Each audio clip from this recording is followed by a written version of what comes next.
Sir UAE OPEC council నుంచి బయటకు వచ్చింది కదా, దాని ఇంపాక్ట్ ఎలా ఉంటుంది?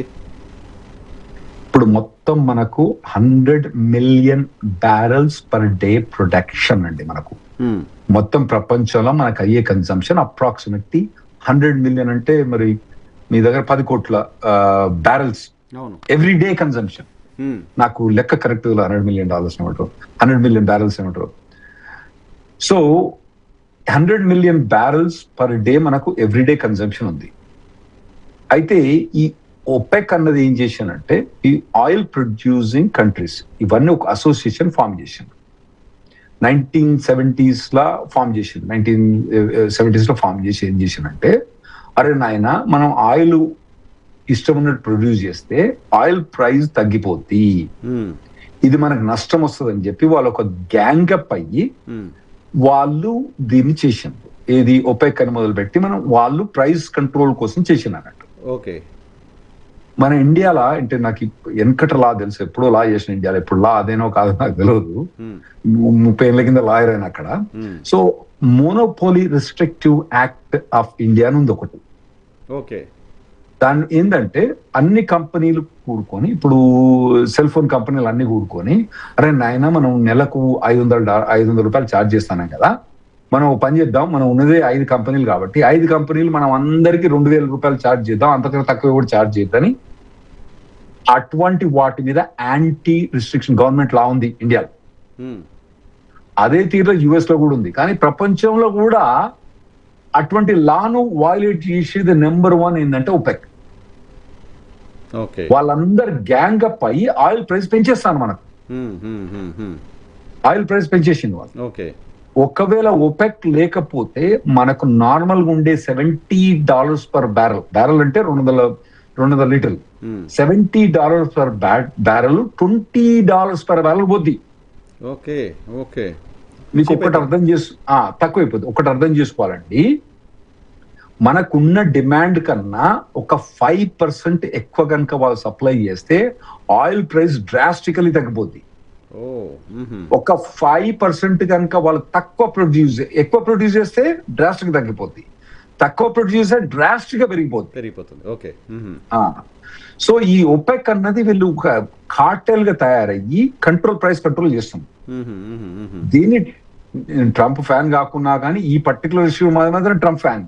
ట్రంప్ మొదటి నుంచి కూడా ఈ ఒపెక్ ను అపోజ్ చేసుకుంటూ వచ్చింది. ఈ ఒపెక్ ఆర్గనైజేషన్ ఇల్లీగల్ ఆర్గనైజేషన్, దీన్ని అపోజ్ చేయాలి, దీని నుంచి బయటికి రావాలని చెప్పి పెట్టుకుంటూ వచ్చాను. ఇప్పుడు one of the main member అనలేం మనం, ఎందుకంటే మనకు యుఏఈ నుంచి ఎక్స్పోర్ట్ అయ్యేది between 2 to 3 million barrels per day. So అవి వాళ్ళు చేసే అది వాళ్ళు ఇప్పుడు ఒపెక్ నుంచి బయటకు వచ్చాను కాబట్టి వాళ్ళ ఇంటెన్షన్ ఏంటంటే వాళ్ళకు ఇచ్చిన కోటా కన్నా వాళ్ళకి ఇప్పుడు ఎక్కువ ప్రొడ్యూస్ చేస్తారు. ఎందుకంటే వాళ్ళకి సౌదీ తోటి రిలేషన్స్ బాగలేవు, ఓపెక్ కంట్రోల్ లేదు కాబట్టి వాళ్ళ ఇష్టం, వాళ్ళు ఎంతైనా చేసుకోవచ్చు వాళ్ళు. దాని వల్ల మనకు ప్రైస్ పడిపోద్ది. కాకపోతే మీరు ఒకటి అడగొచ్చు, మరి ఏందా ఆయన ఒపెక్ నువ్వేమో ఒపెక్ నుంచి బయటకు వస్తే ప్రైస్ పడిపోద్ది అంటారు, వాళ్ళ ఒపెక్ నుంచి బయటకు వచ్చిన తర్వాత దాదాపు $120 వచ్చింది ఈరోజు ఆయిల్ ప్రైస్. అంటే ఇంకొక 15% పెరిగిందంటే అది దీనికి సంబంధం లేదు. అది స్ట్రైట్ ఆఫ్ హార్మూజ్ బంద్ ఉంది కాబట్టి అక్కడి నుంచి ఏవి ఎక్స్పోర్ట్స్ రావట్లేవు మనకు. కాబట్టి యుఏఈ నుంచి అయిన ప్రొడక్షన్ అంతా కూడా అక్కడి నుంచి రావాల్సిందే మనకు. ఇరాక్ నుంచి కూడా చాలా వరకు అక్కడి నుంచి రావాల్సిందే, కువైట్ నుంచి కూడా అక్కడి నుంచి రావాల్సిందే, బెహ్రెయిన్ అక్కడి నుంచి రావాల్సిందే. మనకు ఈ ఆయిల్ అంతా కూడా మనకు బ్లాక్ అవుతా ఉంది కాబట్టి రేటు పెరిగింది తప్పితే ఇది కనుక ఒకవేళ కనుక ఒపెక్ కనుక మనకి డిస్ట్రాయ్ అయిపోతే మన ఇండియాకున్న అడ్వాంటేజ్, మన ఇండియాకు వచ్చే అడ్వాంటేజ్ కన్నా ఇంకా ఇండియాకు చైనాకు వచ్చే అడ్వాంటేజ్ కన్నా ఇంకా వేరే ఏ దేశం కూడా రాదు. రష్యాకు నష్టమైంది, వాళ్ళు ఎక్స్పోర్టర్స్ కదా, వాళ్ళు కూడా ఎక్స్టెండెడ్ ఫ్యామిలీ ఆఫ్ ఒపెక్ వాళ్ళు. సో రష్యాకు నష్టమైంది, ఇండియాకు చైనాకు యూరోప్ కు దీనికి ఉన్న బెనిఫిట్ అంతగానో ఏముండదు. మనకు పెట్రోల్ ప్రైసెస్ $50 వచ్చేస్తుంది $100 నుంచి.